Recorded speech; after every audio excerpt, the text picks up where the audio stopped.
Merci beaucoup, Bokar. Et pour plus de précisions sur cette campagne nationale de vaccination lancée aujourd'hui, nous recevons ce soir sur ce plateau le ministre de la Santé, Dr Sidi Ould-Zahaf. Monsieur le ministre, bonsoir.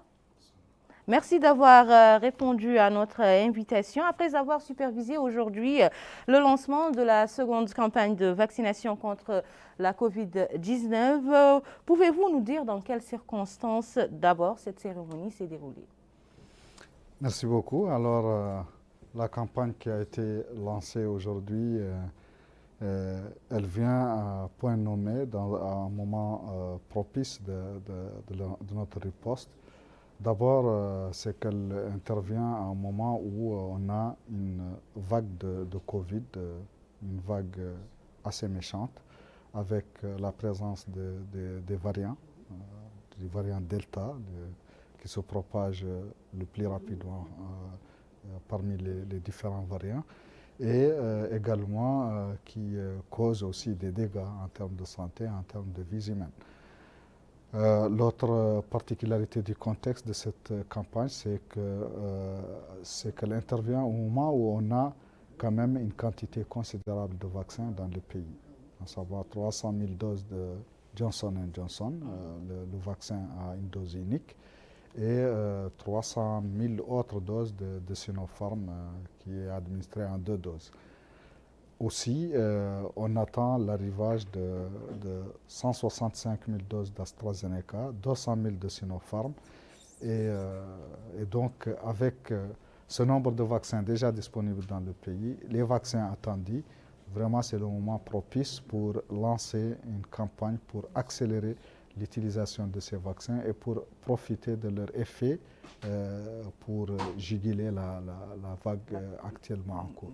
C'est pour ces raisons que Son Excellence, Monsieur le Président de la République, a instruit le gouvernement d'accélérer et d'étendre le service de vaccination comme moyen de lutte contre la vague actuelle. D'accord. Donc, notre pays dispose suffisamment de vaccins. Mais est-ce que le personnel médical est à même d'atteindre les objectifs de cette campagne si nous savons qu'elle est d'une semaine et nous savons que nous avons certains villages qui sont un peu reculés et tout ça? Oui, tout à fait. Notre personnel est prêt. Il est bien formé. Il est habitué à ces campagnes de vaccination. Il est habitué au service de vaccination, à la gestion des vaccins, à la gestion de la chaîne de froid, à la gestion des déchets de la vaccination. Donc, il n'y a pas de problème sur ce plan. Par contre, nous pouvons avoir des difficultés en termes de recours des populations à la vaccination. Voilà, c'était ça l'objet justement de ma troisième question. Est-ce qu'il y a une prise de conscience aujourd'hui des citoyens sur la nécessité de se faire vacciner pour freiner un peu la propagation de la pandémie? Nous sentons une certaine demande qui s'est créée suite à la campagne lancée par le gouvernement depuis... Campagne de sensibilisation. De sensibilisation lancée par le gouvernement depuis un moment et à laquelle contribuent la plupart des forces vives de la société.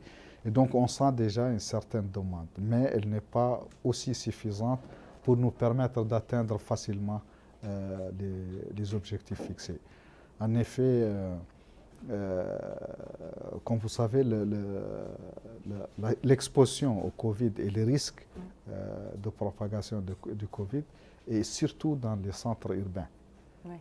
Parce qu'en milieu rural, la circulation du virus est beaucoup moindre que celle en milieu urbain et aussi la densité de la population est moindre au milieu rural. C'est pour cela qu'on a mis l'accent sur les sites fixes dans les centres urbains, sur les sites avancés dans les quartiers, dans les lieux publics, dans les villes, sur les portes d'entrée des villes. Oui. Et on a créé quelques équipes mobiles pour sillonner un peu quelques villages les plus peuplés, mais on ne compte pas beaucoup sur cette stratégie et aussi elle n'est pas la plus pertinente en ce moment.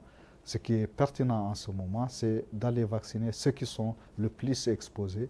Et ça, ce sont les populations dans les centres urbains. Aujourd'hui, d'aucuns pensent que quand on est vacciné, on n'a pas besoin de respecter les mesures barrières. Répondez-vous à cela? Faux, tout à fait faux.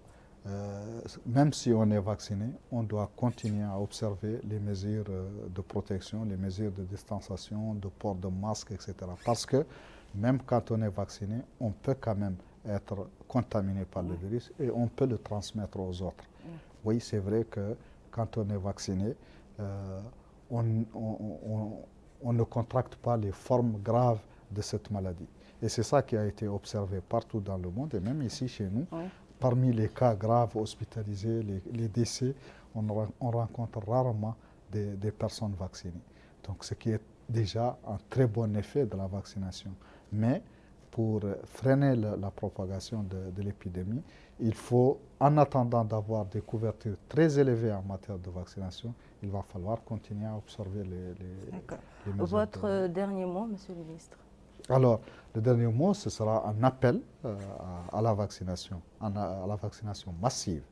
Et donc, pour ce faire, on appelle toutes les forces vives de ce pays, que ce soit les élus, que ce soit les autorités sur le terrain, que ce soit les différents acteurs des secteurs publics, du secteur privé, la société civile, les oulémas, les partis politiques, les blogueurs, les journalistes, toutes les forces vives sont appelées maintenant à faire du travail concret, concrètement à chercher des personnes et les amener dans les sites de vaccination.